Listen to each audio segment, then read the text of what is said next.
Assalamualaikum warahmatullahi wabarakatuh. Alhamdulillah, sore hari ini kami berada di wilayah Pamijahan, Bogor. Insya Allah kita akan membangun pondok pesantren tahfidz di sini. Kepada sahabat-sahabat jemaah dimanapun berada, insya Allah kita akan buat saung dulu yang pertama di sini untuk para penghafal Quran dan para santri yang akan datang dari daerah Nusa Tenggara Timur. Bulan Februari schedule-nya insya Allah ya. Pada sahabat-sahabat jamaah dimanapun berada, bagi yang mau support dalam proses pembangunan pesantren ini ataupun amal jariah, silakan menghubungi nomor di bawah ini. Ditunggu amal jariah yang terbaik dari jamaah sekalian. Wassalamualaikum warahmatullahi wabarakatuh.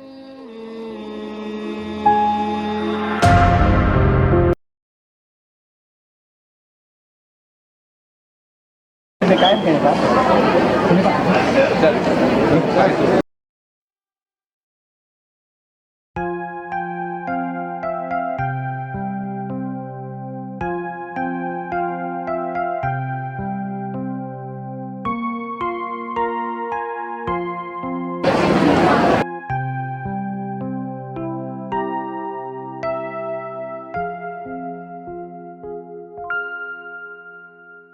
Allahumma sholli ala sayyidina Muhammad ghairil maghdubi 'alaihim waladdallin.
Ya Nabi salam alaika, ya Rasul salam alaika, ya Habib salam alaika, salawatullah alaika.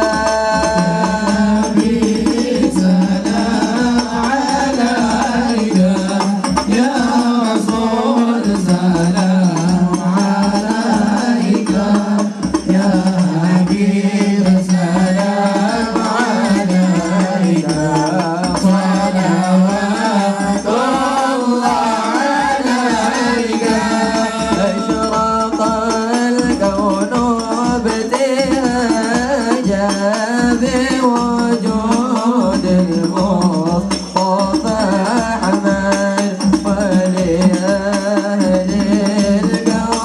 نور وسرور قد تجلى يا نبي سلام عليك يا رسول سلام عليك يا حبيب سلام عليك ربو يا أهل المدن فازوا اليوم قالوا وبلغ كل مقصد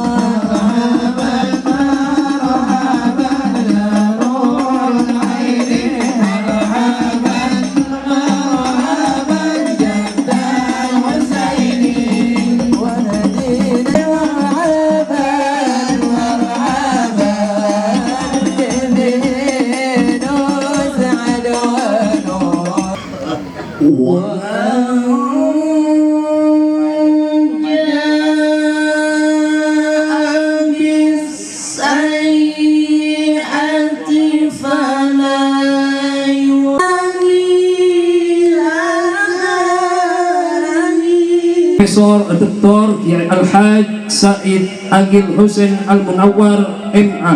Kepadanya kami persilahkan. Sallu ala Muhammad, sallu ala Muhammad, sallu ala Sayyidina Muhammad.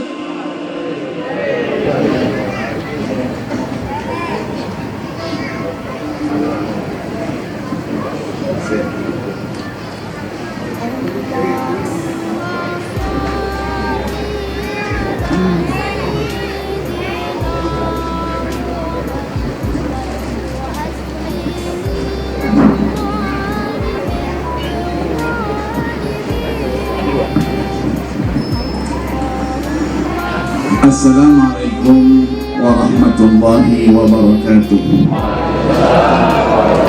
Bismillahirrahmanirrahim. Alhamdulillahilladzi khalaqal mauta wal hayata liyabluwakum ayyukum ahsanu amala. Wassalatu wassalamu ala sayyidina Muhammadin al-Mustafa wa ala alihi wa ashabihi al-mujtaba. Amma ba'du. Bapak-bapak dan ibu-ibu sekalian yang berbahagia, wabil khusus sahibul hajah Bapak Haji Sofyan Abdurrahman, sekeluarga besar, orang tua saya di sini ada Profesor Insinyur Mahmud Hashim, tokoh masyarakat, para kiai, habaib, Pak Lurah, tadi Pak Camat, semuanya tidak saya sebutkan satu persatu seperti yang mewakili sahibul bait tadi, tapi tidak mengurangi penghormatan saya kepada semuanya yang hadir pada malam hari ini. Mudah-mudahan kehadiran kita untuk haul yang ketiga dari almarhumah dan juga milad rubah yang tadi disebutkan, apa yang sudah kita bacakan, surah Yasin, tahlil, tahmid, doa, maulid, semuanya diterima oleh Allah Subhanahu wa Ta'ala dan sampai kepada almarhumah yang dicintai. Salawat dan salam tidak lupa kita sanjungkan kepada baginda Rasulullah Sallallahu Alaihi Wasallam, seluruh keluarga, sahabat dan pengikutnya sekalian, termasuk kita di sini, insya Allah ila yaumil qiyamah. Amin ya rabbal alamin. Bapak-bapak dan ibu-ibu sekalian, terima kasih saya sampaikan atas kesempatan yang diberikan. Tadi Sahibul Bait bilang sama saya, tausiahnya nggak usah panjang-panjang, 3 jam saja. Insya Allah kita selesaikan jam 1 pas, insya Allah. Amin. Ini amin-amin semua, tapi insya Allah tidak ikhlas semuanya.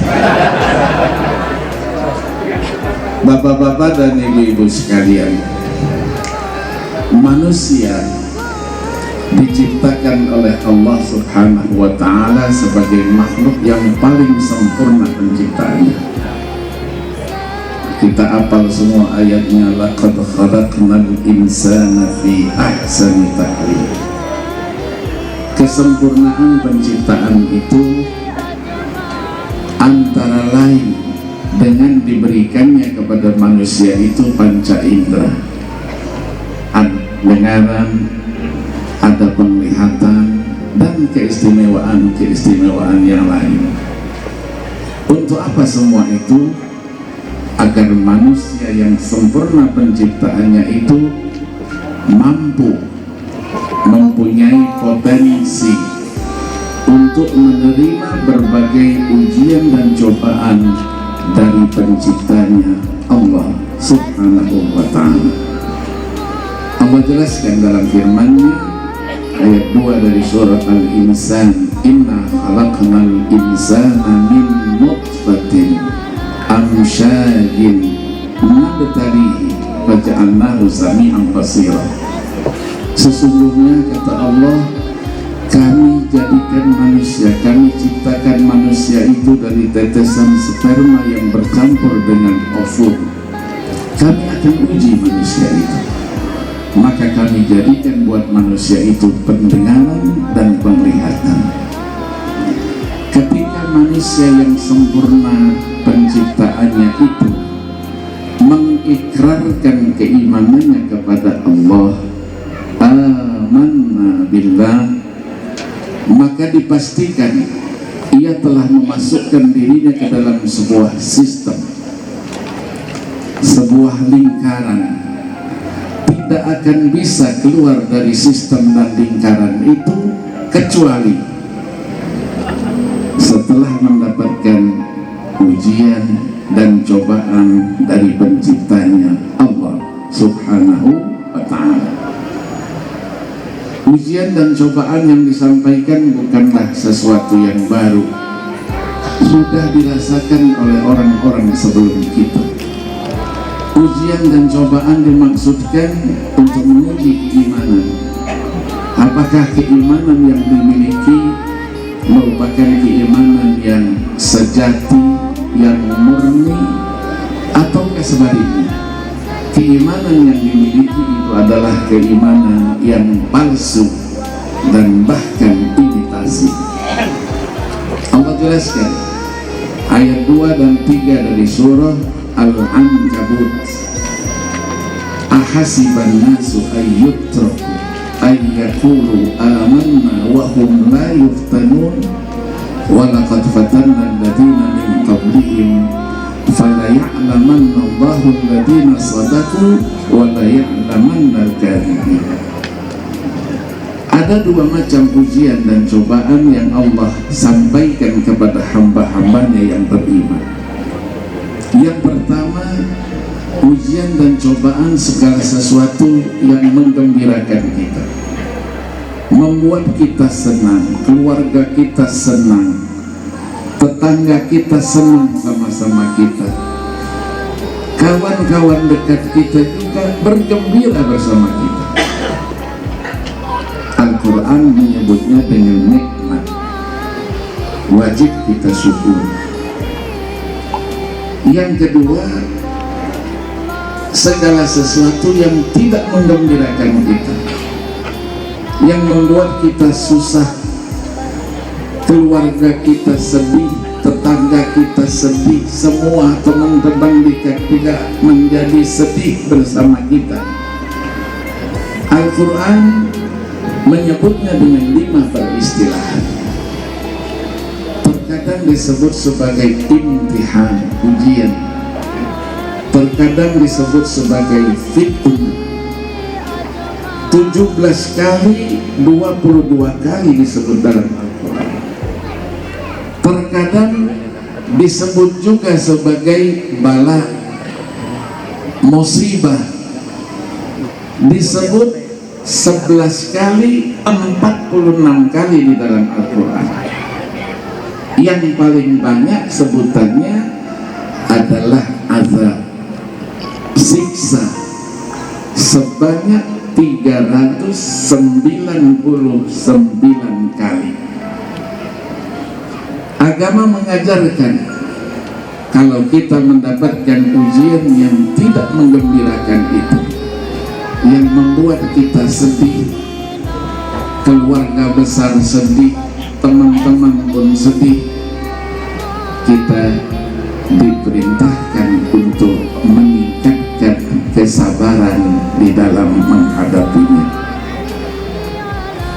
Maka keluarga besar malam hari ini membuat silaturahim, memperingati kepergian seorang wanita yang tadi disebutkan. Masya Allah, kita iri. Wanita yang sudah berbuat baik kehidupannya dengan suaminya, Masya Allah, ya, dengan suami taat saja sudah masuk surga. Ayyuma imra'atin matat wa zawjuha radin anha dakhalatil jannah. Apalagi sebagai tokoh, kewajiban agamanya tidak pernah ditinggalkan. Nabi katakan dalam sabdanya, al-mar'atu idza lat khamsaha wa shamat syahraha wa ata'at zawjaha wa hafizat farjaha inda ghiyabi zawjiha dakhalatil jannah min aibadin syarat. Wanita kalau sudah sholat 5 waktu, puasa bulan Ramadan, dia taat kepada suaminya, bisa memelihara kehormatan ketika suaminya tidak ada bersama dia, itu jaminannya apa? Masuk surga. Milih lagi masuknya dari pintu mana saja yang dia inginkan. Mudah-mudahan almarhumah masuk di situ, amin ya rabbal alamin. Maka malam hari ini komunikasi kita atau bahasa agamanya silaturahim, tidak hanya sekedar kepada kita yang masih hidup, tapi silaturahim kita juga kepada yang sudah pergi mendahului kita, yaitu almarhumah yang tadi kita doakan dengan berbagai doanya. Maka kita yakini antara kita yang masih hidup dengan yang sudah meninggal itu masih tetap terjalin komunikasi. Yang mendahului kita hanya pindah saja dari alam dunia ke alam barzakh. Allah beri kita 5 kali kehidupan.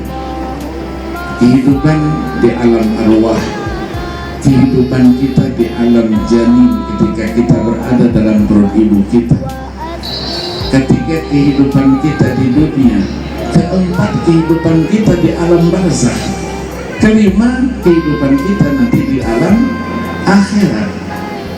Alam barzakh hanya pindah saja, nunggu kapan kita bertemu lagi dalam kehidupan akhirat. Maka seorang ilmuwan, Maurice Bucaille, kita tahu, biolog yang dari Perancis, dia prediksikan saja, saya prediksikan katanya, dunia ini umurnya mungkin 20 miliar tahun, 15 miliar tahunnya sudah selesai berlalu. Sekarang masih 5 miliar tahun. Digambarkannya, kalau hari ini ada orang yang dipanggil Allah Subhanahu wa Ta'ala, berarti dia akan mendapatkan kehidupan pendahuluan sebelum kehidupan yang hakiki dan abadi, yang dalam Al-Quran disebutkan wa inna daral akhirata lahiyal hayawan, lahiyal hayat al-abadiyah. Kalau dia orang baik, pendahuluannya 5 miliar tahun, yang merupakan nikmat kebahagiaan, masih dalam bentuk pengantar saja. Nanti baru mendapatkan.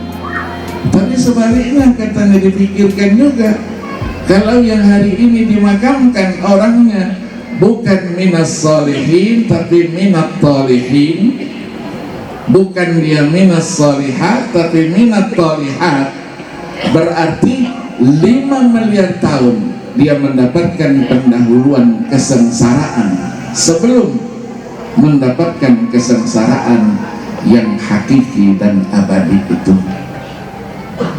Maka kita hadir di sini, kita yakin antara kita dengan yang sudah meninggal ada komunikasi.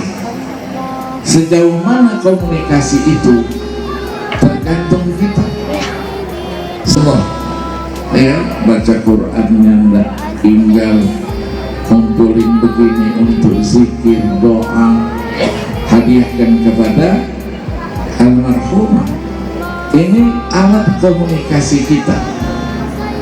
Maka Sayyidina Ali karramallahu wajhah ketika ditanya apa makna tafsir ayat 42 dari surah Az-Zumar, Allahu yatawaffal anfusa hina mautiha wallati lam tamut fi manamiha fayumsiku allati qada 'alaiha al-maut wa yursilul ukhra ila ajalin musamma inna fi dzalika la ayatin liqaumin yatafakkarun. Allah yang mematikan apabila Allah kehendaki mati. Kalau tidak, itulah orang yang sedang dalam posisi tidur. Kalau Allah kehendaki mati, Allah tahan ruhnya. Kalau Allah akan berikan kehidupan, Allah kirimkan kembali ruhnya sampai pada batas waktu tertentu. Di penghujung ayat, sesungguhnya pada yang demikian itu tanda kebesaran dan keagungan Allah bagi kaum yang berpikir. Jadi ayat ini memberikan gambaran yang disebut dengan kematian itu dibandingkan dengan tidur. Orang yang tidur adalah orang yang mati juga, tapi sementara dia bangun lagi. Kalau orang yang mati, dia tidur tapi dia tidak bangun lagi. Maka bagi kita orang yang beriman, mati itu adalah nikmat, tidur juga nikmat. Kenapa kita takut mati?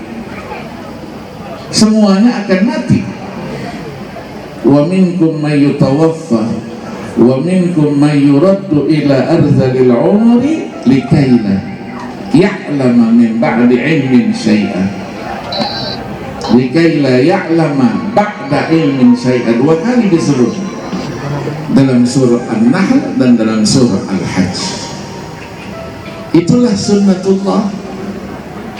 Maka kehidupan nikmat, kematian juga nikmat, tidur nikmat. Maka orang tua kita dulu peringatkan kita, jangan diganggu saudaranya, temannya yang sedang tidur, karena dia sedang mendapatkan nikmat dari Allah Subhanahu wa ta'ala. Kita kecil dulu masih pakai arang ditumbuk-tumbuk, dipecahkan, dihancurkan, dicoreng-coreng mukanya. Orang tua bilang jangan dilakukan itu. Kalau dilakukan, nanti ketika ruhnya mau kembali, bingung dia rumahnya atau bukan.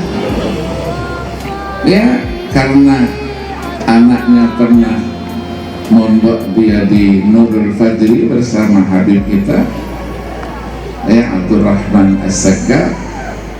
Dia bilang tidak begitu ayah, katanya. ada firman Allah, wa yas'alunaka 'anir ruh qulir ruhu min amri rabbi wa ma utitu minal ilmi illa qalila. Ruh itu urusannya Allah. Masa Allah mengembalikan ruhnya salah rumah? Nggak mungkin. Maka orang yang sedang tidur itu sedang mendapatkan nikmat, termasuk yang tidur kalau mendengarkan ceramah agama. Amin. Jangan diganggu, jangan dibangun. Iya, saya dulu dosen itu kadang-kadang mahasiswa saya pasca sarjana ini yang tua-tua. Apalagi jam kuliahnya itu jam 2 sampai jam 4. Yang calon-calon doktor itu. Begitu duduk masuk kelas, langsung tidur. Karena biasa tidur. Saya dosen yang masuk, bagaimana mau mulai semuanya tidur? Ada yang teman-teman bangun Ustaz, jangan, dia sedang mendapatkan nikmat, jangan diganggu. Nah, dari itulah seseorang yang mempunyai iman kepada Allah, muslim muslimah, ketika dicabut nyawanya oleh Allah Subhanahu wa ta'ala melalui malaikat Israel, Nabi sampaikan dalam Sahih Muslim itu dikatakan innar ruha idza qubida tabi'ahul basar. Ruh ketika dicabut, mata mengikuti kepergian ruh itu. Maka yang muslim muslimah, salih salihah, pasti dia tersenyum. Kenapa dia tersenyum? Kata Al-Imam An-Nawawi rahimahullah, diperlihatkan Allah istana yang akan dihuninya nanti. Yang nangis siapa? Yang ditinggal jangan nangis, yang pergi semua. Itulah rahasia Allah Subhanahu wa ta'ala. Maka kematian itu masih sampai sekarang itu rahasianya Allah Subhanahu wa ta'ala.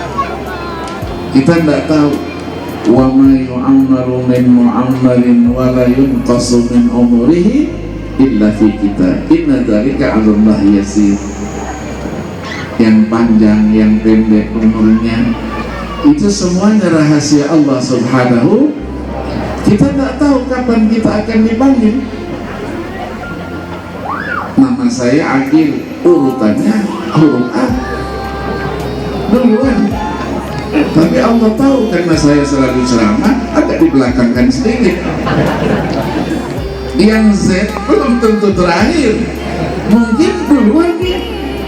Itulah rahasia Allah Subhanahu wa ta'ala. Maka sampai sekarang orang tidak tahu apa itu mati.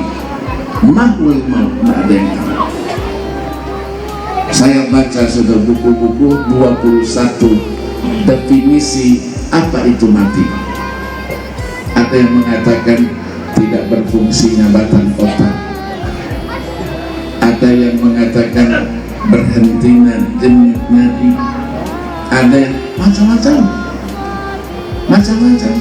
Maka mati sendiri itu macam-macam juga istilah yang kita temukan. Ada mati secara medis, kata dokter mati. Apa memang mati? Belum tentu. Ada yang mati secara apa? Klinis. Dia tidak bisa bergerak lagi. Itu yang orang-orang di ICU dikatakan hidup, tidak bisa bergerak. Dikatakan mati, belum mati. Yang ketiga ada mati secara yuridis, dihukumkan mati. Itulah dalam ilmu faraid yang sering disebut dengan mafqud. Orang yang tanpa ada pesan apa ditinggalkan, pergi aja kemana-mana, nggak bisa dikontak, nggak kemana-mana. Nggak tahunya di sana kawin lagi. Kawin lagi, iya kan? Sementara ada keluarganya yang meninggal, dia sebagai ahli waris harus menerima waris. Warisan harus segera dibagikan, maka harus dihukumkan dia secara yuridis, dia dihukumkan mati. Kalau datang nanti warisan sudah dibagikan, dia minta bagi, salah kamu tidak memberikan informasi. Ini hati-hati pegawai-pegawai yang begitu, mutasi kemana, putus hubungan dengan istrinya, HP-nya dimatikan semua, tidak taunya kawin lagi di sana. Iya kan? Iya kan? Iya. Yang ketawa pengalaman. Ada lagi, mati lagi, yang sekarang masih juga menjadi rahasianya Allah. Namanya mati suri. Dia mati, tapi belum mati. Berapa lama tidak berfungsinya batang otak itu? Allahu Akbar. Ini di sini ada dokter. Ini katakan 20 jam dia mati. Saya sudah bertemu dengan orang yang mengalami mati suri itu 24 jam. Saya temui orangnya. Apa pengalamannya? Beliau ini sudah dibawa ke pemakaman. Anaknya sudah turun ke bawah untuk menerima jenazah. Tahu-tahu kerandanya goyang.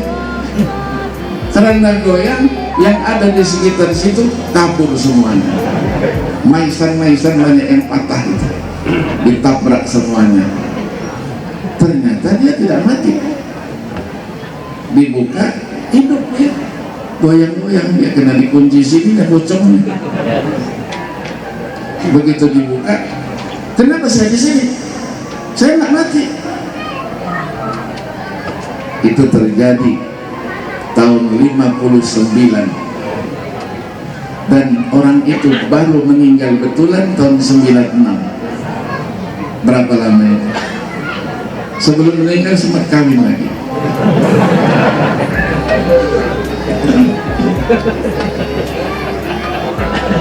Ada teman saya, seorang hafal Al-Quran, doktor dia dari Al-Azhar, tafsir lagi. Tahun 2011 dia menjadi petugas haji TPIH, tim pembimbing ibadah haji, bukan petugas haji, kiainya lah, seorang hafal Quran, alim. Saya angkat pegawai dia dari Mesir, ketika pulang umurnya sudah 43 tahun. Secara aturan tak boleh, tapi karena Ibu Presiden wajib saya laporkan, kita perlu manusia seperti ini, buat pengecualian. Diterima dia menjadi dosen di ujung pandang. Habis sholat asar mau pulang dia ke Aziziyah, jatuh di bab Malik Abdul Aziz itu. Diperiksa-periksa sama dokter Masjidil Haram, diputuskan sudah meninggal. Dibawalah ke rumah sakit Zahir namanya. Periksa, masuk ke kamar jenazah, masuk kulkas lah dia. Aturan di Mekah 1 minggu dicari informasi, kalau tidak ada yang mengambil jenazah itu, maka dikeluarkan dari kamar jenazah untuk dimakamkan. Kenapa? Gantian. Tempatnya kan gantian, tempatnya terbatas, yang meninggal banyak. Nah, termasuk dia kena giliran. Padahal di tempat pemakamannya sudah yasin, sudah tahlilan terus. Sudah istrinya sudah dikasih tahu dia sudah meninggal. Relakan sajalah. Begitu dibawa untuk dimandikan, dari kamar jenazah didorong, berdiri, duduk, bangun. Secara logika tidak mungkin. Kenapa? Karena dari freezer tidak mungkin duduk dia. Tapi Allah punya kehendak, duduk dia. Yang dorong itu perawat 2 orang dari Mesir. Langsung langsung pingsan semua dua-duanya. Keretanya jalan sendiri, teriak, hai, hai, hidup, hidup, hidup. Heboh, heboh, diperiksa sama dokter, ternyata memang hidup. Sudah berapa hari? 7 hari 8 malam hidup. Dikasihlah infus, dibilangin dari tanggal 23 Zulqa'dah sampai tanggal 2 Zulhijjah. Zulhijjah Makkah sudah langit, orang sholat sudah tidak mungkin masuk ke dalam.